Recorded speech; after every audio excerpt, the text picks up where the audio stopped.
اعوذ باللہ من الشیطان الرجیم بسم اللہ الرحمن الرحیم۔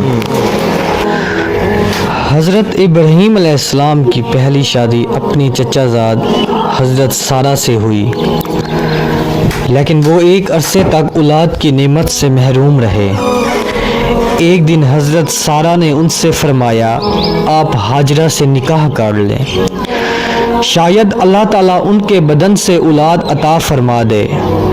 چنانچہ آپ نے حضرت ہاجرہ کو اپنی زوجیت میں لے لیا، اور پھر شادی کے 1 سال بعد ہی انہوں نے حضرت اسماعیل علیہ السلام کو جنم دیا۔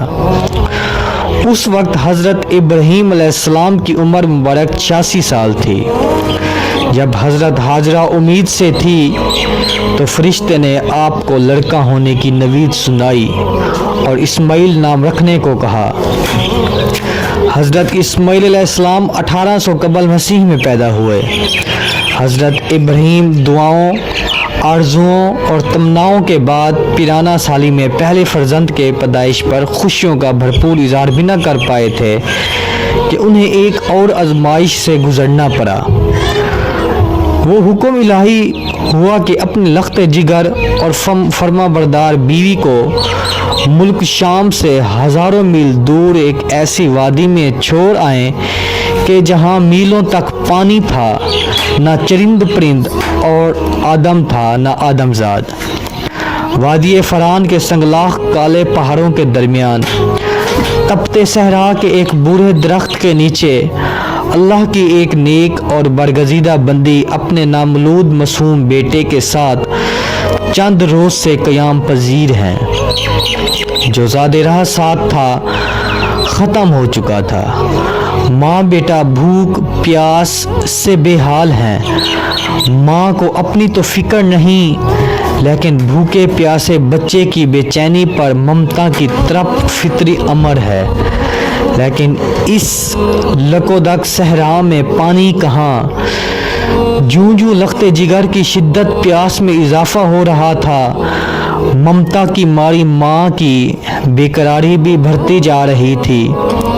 اسی حالت اضطراب میں قریب واقع پہاڑی صفا پر چڑھی کہ شاید کسی انسان یا پانی کا کوئی نشان مل جائے، لیکن بے سود۔ تڑپتے دل کے ساتھ بھاگتے ہوئے ذرا دور دوسری پہاڑی مروہ پر چڑھی، لیکن بے فائدہ۔ اس طرح دونوں پہاڑیوں کے درمیان پانی کی تلاش میں 7 چکر مکمل کر لیے۔ ادھر اللہ جل و شان نے حضرت جبریل امین کے ذریعے شیر خوار اسماعیل کے قدموں تلے دنیا کے سب سے متبرک اور پاکیزہ پانی کا چشمہ جاری کر دیا، جو رہتی دنیا تک کے لیے پیغام دے دیا کہ اللہ پاک پر توکل کرنے والے صابر و شاکر بندوں کو ایسے ہی بیش قیمت انعامات سے نوازا جاتا ہے۔ حضرت عبداللہ بن عباس سے روایت ہے کہ نبی کریم صلی اللہ علیہ وآلہ وسلم نے فرمایا کہ اللہ پاک حضرت اسماعیل علیہ السلام کی والدہ پر رحمت فرمائے، اگر وہ پانی سے چلو نہ بھرتی اور اسے رکنے کا نہ کہتی تو وہ ایک بہتا ہوا چشمہ ہوتا۔ آب زمزم غذا بھی ہے اور شفا بھی، دوا ہے اور دعا بھی۔ اللہ تعالیٰ نے نہ صرف ماں بیٹے کے لیے بہترین غذا کا بندوبست کیا، بلکہ تا قیامت مسلمانوں کے فیض یاب ہونے کا وسیلہ بنا دیا۔ حضرت ہاجرہ اپنے صاحبزادے کے ساتھ وہیں رہ رہی تھی کہ ایک روز عرب کے قبیلے بنو جرہم کے کچھ لوگ پانی کی تلاش میں وہاں پہنچے اور حضرت ہاجرہ کی اجازت سے وہاں رہائش اختیار کر لی۔ پھر دوسرے قبائل وہاں آ کر آباد ہوئے، اور یوں دیکھتے ہی دیکھتے وہ سنسان صحرا دنیا کے سب سے مقدس و متبرک اور عظیم شہر مکہ مکرمہ میں تبدیل ہو گیا۔ حضرت ہاجرہ نے اپنے بیٹے کی پرورش اور تعلیم و تربیت پر خصوصی توجہ دی۔ 13 سال کا طویل عرصہ جیسے پلک جھپکتے گزر گیا۔ حضرت اسماعیل علیہ السلام مکہ کی مقدس فضاؤں میں آب زمزم پی کر اور صبر و شکر کے پہ کر عظیم ماں کی آغوش میں تربیت میں پروان چڑھتے ہوئے بہترین صلاحیتوں کے مالک خوبصورت نوجوان کا روپ دھار چکے تھے کہ ایک دن حضرت ابراہیم علیہ السلام تشریف لائے اور فرمایا، اے بیٹا، میں خواب میں دیکھتا ہوں کہ تمہیں ذبح کر رہا ہوں، تو تم سوچو کہ تمہارا کیا خیال ہے؟ فرما بردار بیٹے نے سارے تسلیم خم کرتے ہوئے فرمایا، ابا جان، آپ کو جو حکم ہوا ہے وہی کیجئے، اللہ نے چاہا تو آپ مجھے صابرین میں پائیں گے۔ حضرت اسماعیل علیہ السلام کا یہ سعادت مندانہ جواب دنیا بھر کے بیٹوں کے لیے آداب فرزندی کی ایک شاندار مثال ہے۔ اطاعت و فرما برداری اور تسلیم و رضا کی اس کیفیت کو علامہ اقبال یوں بیان کیا ہے، یہ فیضان نظر تھا یا کہ مکتب کی کرامت تھی، سکھائے کس نے اسماعیل کو آداب فرزندی۔ حضرت ابراہیم علیہ السلام نے بیٹے کا جواب سنا تو انہیں سینے سے لگا لیا اور حضرت ہاجرہ کے پاس لے آئے۔ فرمایا، ہاجرہ، آج ہمارے نور نظر کو آپ اپنے ہاتھوں سے تیار کر دیجئے۔ ممتا کے مقدس شیرے اور انمول جذبوں میں ڈوبی ماں نے اپنے اکلوتے بیٹے کو نئی پوشاک پہنائی، آنکھوں میں سرما، سر میں تیل لگایا اور خوشبو میں رچا بسا کر باپ کے ساتھ باہر جانے کے لیے تیار کر دیا۔ اسی اسنا میں حضرت ابراہیم علیہ السلام بھی ایک تیز دھار چھری کا بندوبست کر چکے تھے، پھر بیٹے کو ساتھ لے کر مکہ سے باہر مینا کی جانب چل دیے۔ شیطان نے باپ بیٹے کے درمیان ہونے والی گفتگو سن لی تھی۔ جب اس نے صبر و استقامت اور اطاعت خداوندی کا یہ روح پرور منظر دیکھا تو مضطرب ہو گیا اور اس نے باپ بیٹے کو اس قربانی سے باز رکھنے کا فیصلہ کر لیا۔ چنانچہ جمرہ عقبہ کے مقام پر راستہ روک کر کھڑا ہو گیا۔ حضرت ابراہیم علیہ السلام کے ساتھ موجود فرشتے نے کہا، یہ شیطان ہے، اسے کنکریاں ماریں۔ حضرت ابراہیم علیہ السلام نے اللہ اکبر کہہ کر اسے 7 کنکریاں ماریں، جس سے وہ زمین میں دھنس گیا۔ ابھی آپ کچھ ہی آگے بڑھے تھے کہ زمین نے اسے چھوڑ دیا اور وہ جمرود وسطیٰ کے مقام پر پھر ورغلانے کے لیے آ موجود ہوا۔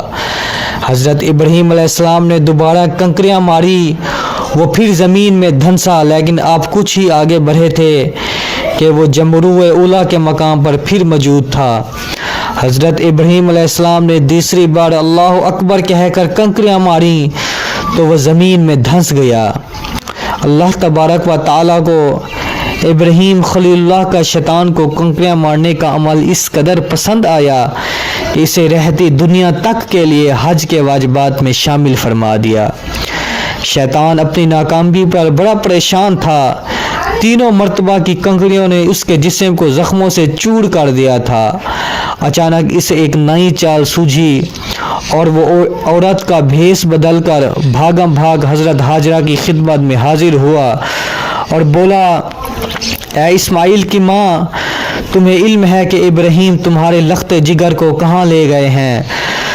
حضرت ہاجرہ نے فرمایا، ہاں، وہ باہر گئے ہیں، شاید کسی دوست سے ملنے گئے ہوں۔ شیطان نے اپنے سر پر ہاتھ مارتے ہوئے کہا، وہ تیرے بیٹے کو ذبح کرنے وادی منا میں لے گئے ہیں۔ حضرت ہاجرہ نے حیرت اور تعجب کا اظہار کرتے ہوئے فرمایا، یہ کیسے ممکن ہے کہ ایک شفیق اور مہربان باپ اپنے چہیتے اور اکلوتے بیٹے کو ذبح کر دے؟ اس موقع پر بے ساختہ شیطان کے منہ سے نکلا، وہ یہ سب اللہ تعالیٰ کے حکم پر کر رہے ہیں۔ یہ سن کر صبر و شکر اور اطاعت و فرما بردار کی پیکر اللہ کی برگزیدہ بندی نے فرمایا، اگر یہ اللہ تعالیٰ کا حکم ہے تو ایک اسماعیل کیا، اس کے حکم پر 100 اسماعیل قربان ہیں۔ شیطان یہاں سے نامراد ہو کر واپس مینا کی جانب پلٹا، لیکن وہاں کا ایمان افروز منظر دیکھ کر اپنے سر پر خاک ڈالنے اور چہرہ پیٹنے پر مجبور ہو گیا۔ وادی مینا کی سیاہ پہاڑ، نیلے شفاف آسمان پر روشن آگ برساتا سورج، فلک پر موجود تسبیح و تہلیل میں مصروف ملائکہ اللہ کی راہ میں اپنی متاع عزیز کی قربانی کا محر العقول منظر دیکھنے میں محو تھے۔ مکہ سے آنے والی گرم ہوائیں بھی مینا کی فضاؤں میں موجود عبادات و اطاعت، تسلیم و رضا اور صبر و شکر کی ایک عظیم داستان رقم ہوتے دیکھ رہی تھی۔ روایت میں آتا ہے کہ جب حضرت ابراہیم علیہ السلام نے حضرت اسماعیل علیہ السلام کو لیٹنے کی ہدایت دی تو حضرت اسماعیل علیہ السلام نے فرمایا، ابا جان میں پیشانی کے بل لیٹتا ہوں تاکہ آپ کا چہرہ مجھے نظر نہ آئے، اور آپ بھی اپنی آنکھوں پر پٹی باندھ لیں تاکہ آپ مجھے ذبح کر رہے ہوں تو شفقت پدری کے امر الہی پر غالب آنے کا امکان نہ رہے۔ صبر و استقامت کے کوہ گراں والد نے گوشہ جگر کے مشورے پر عمل کیا، اور جب اسماعیل علیہ السلام لیٹ گئے تو تکمیل احکام خداوندی میں تیز دھار چھری کو پوری قوت کے ساتھ لخت جگر کی گردن پر پھیر دیا۔ باپ بیٹے کی اس عظیم قربانی پر قدرت خداوندی جوش میں آئی، اور اللہ جان و شاہ کے حکم سے حضرت جبریل علیہ السلام جنت کے باغات میں پلے سفید رنگ کے خوبصورت مینڈھے کو لے کر حاضر ہوئے۔ ابراہیم خلیل اللہ نے ذبح سے فارغ ہو کر آنکھوں سے پٹی ہٹائی تو حیرت زدہ رہ گئے۔ بیٹے کی جگہ ایک حسین مینڈھا ذبح ہوا پڑا تھا، جبکہ اسماعیل علیہ السلام قریب کھڑے مسکرا رہے تھے۔ اسی اثناء میں غیب سے آواز آئی، اے ابراہیم تم نے اپنا خواب سچا کر دکھایا، بے شک ہم نیکی کرنے والوں کو ایسا ہی بدلہ دیا کرتے ہیں۔ حضرت ابراہیم اور حضرت اسماعیل کے اس بے مثال جذبہ اثار، اطاعت و فرما برداری، جرأت و استقامت، تسلیم و رضا اور صبر و شکر پر مہر تصدیق ثبت کرتے ہوئے اللہ تعالیٰ نے قرآن پاک میں فرمایا، اور ہم نے اسماعیل کی عظیم قربانی پر ان کا فدیہ دے دیا۔ اللہ رب العزت کو اپنے دونوں برگزیدہ اور جلیل القدر بندوں کی یہ ادا اس قدر پسند آئی کہ اسے اطاعت، عبادات اور قربت الہی کا ذریعہ قرار دیتے ہوئے قیامت تک کے لیے جاری فرما دیا۔ دوستوں مزید ایسی ویڈیو دیکھنے کے لیے ہمارا چینل واحد NF برادر کو سبسکرائب کریں۔ امید ہے آپ کو یہ ویڈیو بہت پسند آئی ہوگی۔